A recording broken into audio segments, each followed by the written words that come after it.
Welcome to another episode of the Everyday Mindfulness Show, where we are talking to leaders who live and lead mindful lives.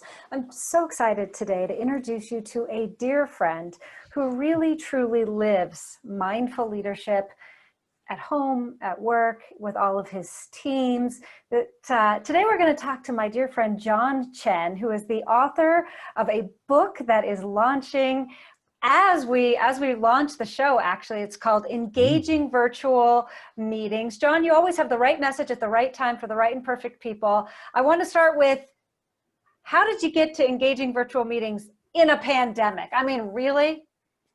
Really? Okay. Well, part of the mindfulness piece, what I like to say is, while most people are complaining or worried about coronavirus, what I like to ask people is, what are the gifts that the coronavirus has given you? And, people come with unique answers if they stop and think about it, from, being with their family or their pets more, right? They're eating more healthy, other types of things like that. For me, it was, coronavirus came around, and then we had our first stay-at-home order in March here in Washington State, and I lost 15 programs, right? And so 15 paid programs. But my intuition said, why don't I just start some programs for virtual team building? Because I've been talking about this. I wrote a book about it. It's called 50 Digital Team Building Games in 2011. We were very excited to teach people around the world, except that we're trying to tell people, and they're like, that sounds really cool, but here's some money for the face-to-face thing. But in March, people got interested again. So I put an online class, and through some miracles, truly some miracles, Holly, a library picked it up, and they put it in libraryjournal.org, which I did not know, but is one of the largest library websites in the world. And my class took off. And then my publisher sent an email after I sent out one of my email blasts talking about this class. And he goes, wouldn't you like to write your second book? And of course, if you lean in, you should say, yeah, I'd like to write my second book. And not only did I write my second book, but I did it in 1/3 the time that I wrote my last book. And John Wiley & Son, so it's the same publisher for my other book. I'm very excited about that. Thank you very much. They greenlit the book, and they rushed it. So in publishing time, the publishing date is October 21st, and we signed the deal in kind of April or May. And so if you are in the publishing business, that's pretty fast for publishing time. Usually it takes a much longer for that. And so, that's how it became. And so one other piece here, Holly, that I think you'll find interesting, the title started out to be virtual team building, because that's, again, my expertise. I've done that in virtual team building. Halfway through the book process, right, I had finished a conference for a Fortune 100 company, and I was telling stories about what happened during that conference, and the publisher just stops. And he's a New York guy. He never stops. He's always going forward. He never wants to stop. He never wants to go backwards. But he goes, I think I want to change the title. And I'm like, in my head, I go, really? But outwardly, I'm like, say more. So I already had this intuition earlier on, but he had it, and he said it. I didn't have to say anything. All I had to do is, that's a good idea. So we changed the title to Engaging Virtual Meetings. And the theory behind it is this. Maybe 10% of you who are listening to this might want to do some virtual team building. But all of you have to meet to get something done. And so when you're here online and you know that a lot of your meetings are not engaging, right, you've had to suffer through them, that this is a book that you would probably pick up. And so, so that's how it came to be. The cover was changed, everything happened, and now I'm actually going to receive shipment books, I think, within 7 to 10 days. And then we're going to start pre-shipping the books, which officially launch October 20th. There you go. Well, we're always so proud and excited and inspired by the work that you do here. And we got a sneak peek at the Mindful Leadership Council of your work in action. So we know that Zoom meetings, Microsoft meetings, whatever tech you're on, that's a whole conversation. And I think you do address some of that in the book, but really it's beyond that, because on some level, anybody can pick a platform. Whatever platform you use, then there's the tech within the platform. But I was reading some interesting stuff last week about meetings. And, we used to think about meeting, trade show, if you were going, you had to do all this pre-work. You had to get there and do all the work. And then, now people think in a virtual meeting, well, I can just walk across the hall and get on. So I would love to hear your insights on how you help people set their mindful mindset even before an online meeting happens? Because I think that's a huge piece of creating intentional, mindful success on these online meetings. Listen to that word, intention. Because if you just wanted to meet, you push the button, send out an invite, and have people join. But if you're listening to this, you probably, right, know and are concerned around and value intention. And so in intention with that, I mean, first you really got to decide, why are we meeting? And this is, you needed to do this in the analog realm, right? And a lot of people don't, right? What do you want? It sounds like a simple question, but try asking a few people, what do you want? And you'll find a lot of people have challenges answering this question. And that's what you need to do. This is what Holly does so great. If she doesn't know the answer, she's going to sit, right? And she's going to wait until the answer comes to her, or she develops the answer before doing anything else. And I think, you know, even though it takes time, it saves time, right? Because now you're actually going to be intentional around this and get something done. And so on the technical side, then after you know that, what do you want to get done? Then you're talking about, how do I design this meeting? So especially if you're the host of a virtual meeting, you should listen to this. How do I design this meeting then to achieve that goal here virtually? And some of that is sequence. Some of that is techniques and tools, right? Sometimes, you know, it might be poll or chat or some other these things. And sometimes it's the analog stuff that's really great, right? So what I'm trying to think, one that recently was, you know, just the simple part of writing a word, right? So you ask people, what's your intention for this meeting, perhaps, is a question you can ask. And instead of putting it in the chat, you have them write it out, right? Maybe give them enough time to put some symbols or graphics on it, and then have everyone on screen hold it up at the same time. And you'll find that you get a completely different effect. And as you, if you are the host and you read through the words, one of those words, somebody has thought about it and has a totally different intention than you, and that makes you think, and might even alter the course of your meeting. And I think those are what you're looking for. One of the intentions that we set, one of the principles that we have what's called the engage method. And one of the 6 principles is engage and interact with every attendee. So that's the other piece of intention I believe you should have, which is that you should have a plan to engage everyone that's in your meeting, no matter how big or how small it is. And I believe that if you do that and engage them, then they'll return that energy back to you in being engaged and involved in your meeting and contributing. So hopefully that answers your thoughts about intention. Maybe you have some additional ones too, Holly, especially with all the meetings that you've had. Well, we love that word intention. And my definition around it is, how are you going to put your energy in motion? I don't know. Does that resonate? Is that kind of in the same realm? Yeah. How would you define it, intention? Yeah, some of it is that planning, just the mindset. But some of it is too, is I bring this to all the virtual meetings that I'm on. How can I bring energy? I don't think people think about that. That it's possible. Yeah, that's what you have to get in there. Some people who might be listening to this think already, if they start the meeting with this mindset that says, I can't connect to you like I can in person, you're going to be right.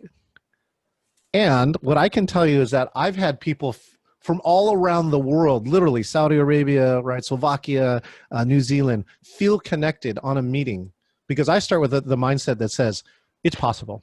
It is possible, right? If you go through the quantums, like you can actually see the science behind it, and the quantum physics side, that it is possible. It's one of the cool things about being human. Well, and that's where, you know, again, how are we going to put our energy in motion? Is this meeting about decisions? Is it about collaboration? Is it about connection?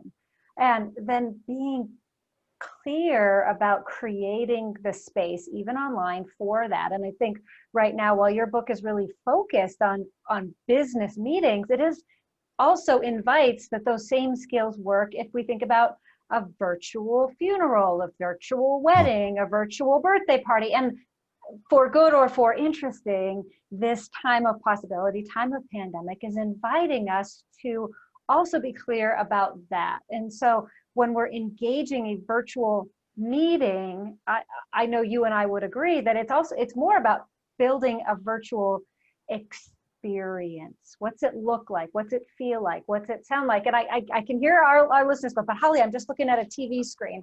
I'd be curious, what's a tip that might help a newbie or somebody who's been struggling through Zoom meetings just become that 1% better by thinking about how to create a look, a feel, a sound that might deliver a little bit more engaging meeting?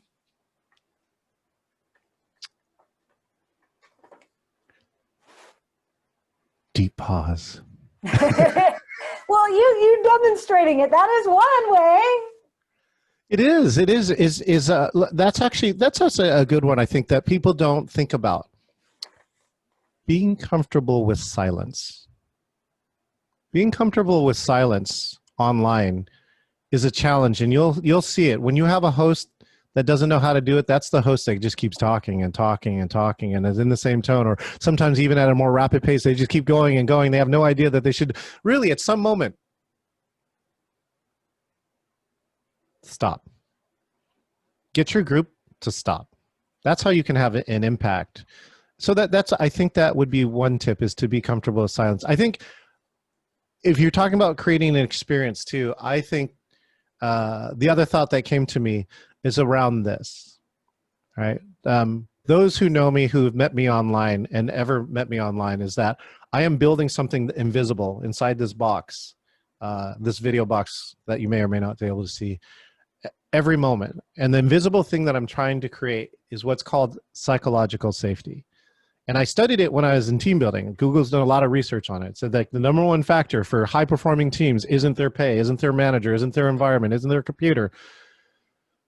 It's psychological safety. And so after you get used to having silence, one of the other things that you can do, especially I think people who know intentionality and who know mindfulness probably do this better than most people, is to create psychological safety. And what that means is you create an experience where people feel safe to contribute.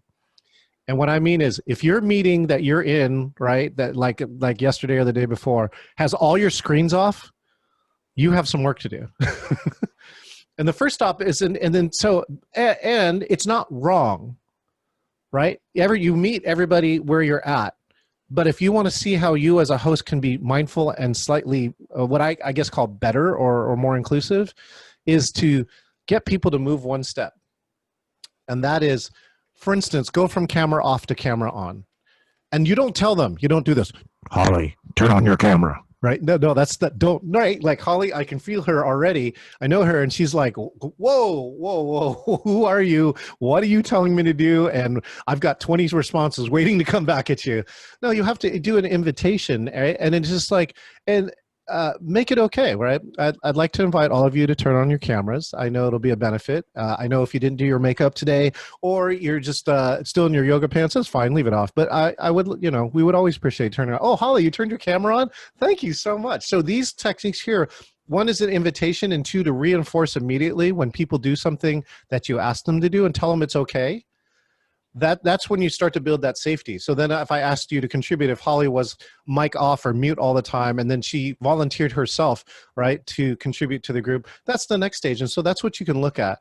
And the ways to build psychological safety are that. One is to acknowledge and be friendly.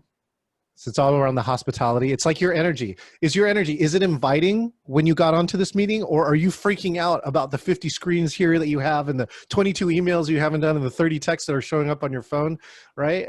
So you start with yourself, but once you become inviting, then you look for things that you can do that can be inviting to the audience around that. And those are things that, again, making it okay for whatever they do, but of course, inviting them to try and engage a little more with a group. And I think, Holly, you've worked with lots and lots of groups. In mindfulness, one of the things that you see is that as you go through the mindfulness practices, then people begin to share more of themselves. Does that sound about right? Absolutely. Yeah. So those are the tips that I have. Have you seen anything else in this area that would make at least the video meetings that you've seen 1% better? One of the pieces that you demonstrated when we were working with the council was that something as silly as the annotate feature. That's a feature that most of the softwares have, but so many of us are afraid to use it. And we created a space that was, we needed to answer a problem, Yep. and they worked through, option A, option B, option C, and then we put them in an annotation tool and let people pick a little emoticon that matched them, and they could vote. And and you laugh because you watch it happen all of the time. That, yeah, certainly we could have had everybody thumbs up or thumbs down or that type of thing, but by bringing in multiple options and letting people be safe to purposefully play with the tool, they were engaged in the tool, which therefore embedded in that got them engaged in the decision-making process. So looking at your technology as a strategic tool for, I love your line earlier, always going forward versus a barrier to getting the decision done. Again, you're talking about it is, I say it this way, it is done unto us as we believe. If we believe in engaging and we implore all of the strategies of your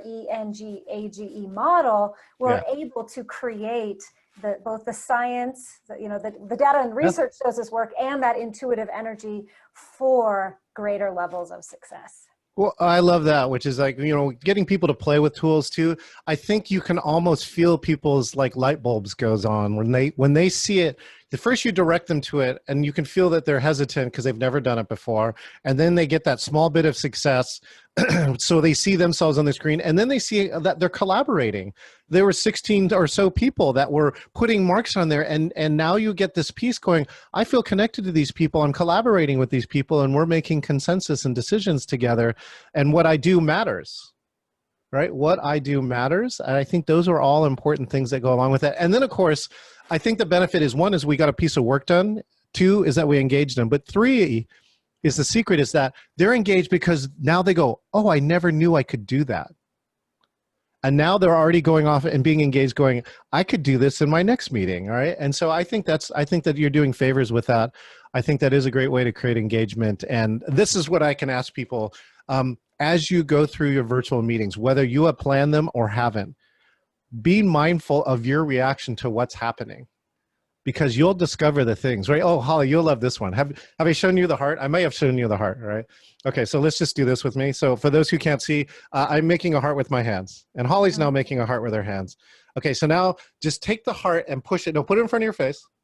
There you go. Now push it in front of your face and through the camera and go all the way across and out. And now, can you actually feel that? I can feel that, absolutely, yeah. When you do that with more and more people, like 12 or 16 or more or 25 on a screen, people report back, oh my God, I felt that. And that was discovered by another person who was in my class. He goes, we should try a heart. We're like, okay, let's try it. And all of a sudden we did it. And it's like, it seems to be a universal that works. And so those are the kind of things that you really need to think about. And so that's why I'm saying being mindful, saying that watch for what works, experiment with people give you, right? Play with it. And for the things that work, then use them and share them to other people going, oh my gosh, I discovered this cool new thing. Oh, well, I love that. We're definitely going to rip and steal that one. It's not stealing. It's a collab, right? The word of the year is collab. Just do the kind favor saying I learned that from John Chen. Absolutely. Well, speaking of learning it from John Chen, we're so grateful that you have provided a VIP access code for us to get access to your introductory and your advanced workshops, as well as getting this book right hot off the presses. It will make you shine like a hero in your online meetings, whether you're meeting with dentists or doctors or young students. It's all applicable to everyone who's meeting, no matter what platform you choose. So John, I know you are busy in promotion. I want to let you go, but is there any last minute tips or thoughts of how we can get more of you? The Engaging Virtual Meetings Conference. So if you're hearing this, it's October 21st through 24th. There will also be a video pass. So if you actually hear this afterwards, you can actually buy a pass and watch the videos afterwards. And I believe they're going to be amazing. There are 9 total speakers, top virtual speakers around the world. Plus there's a whole day of fun experiences, scavenger hunt, bingo, dance parties, painting. So on Saturday, we give an example of all these new virtual activities that people are doing. And so the best part too, you talk about diversity. We have people, different gender, different diversity. We have speakers from Hong Kong and Taiwan. And I did that intentionally because if you come to this, you don't get just my interpretation of what is an engaging virtual meeting. right? We're humans. We all have patterns. But what's amazing is that I've chosen all these other speakers because they're all bringing something different. And if you come to this conference and I think experience these 9 speakers, I believe you're going to get at least one, if not 100 things. Your mind might be, this is the motion they feel. You put your fingers on your head and it blow your mind, right? That hopefully that something, at least one thing, if not multiple times during this conference, it will blow your mind. It's here to celebrate the book, and the easiest way to get to it with a 50% discount code is engagingvirtualmeetings.com/conference, as well as Holly is chatting a code specific to her for all her listeners. Again, that will get you 50% off. You should use that code. Well, John, it's also my great delight to have had the opportunity to provide not just an endorsement for the book, but a few little mindful tips you'll see there as well. So for more on John, you've got all of the links there. And John, thank you so much for being a part of the Mindful community. We look forward to having you again soon, and know that we are supporting you with absolute intention that this book goes viral and you change many millions of lives with the power of virtual meetings. Thank you so much for your yes to the Everyday Mindfulness Show. We'll see you on another episode. See you there, and see Holly in the book. See you next time.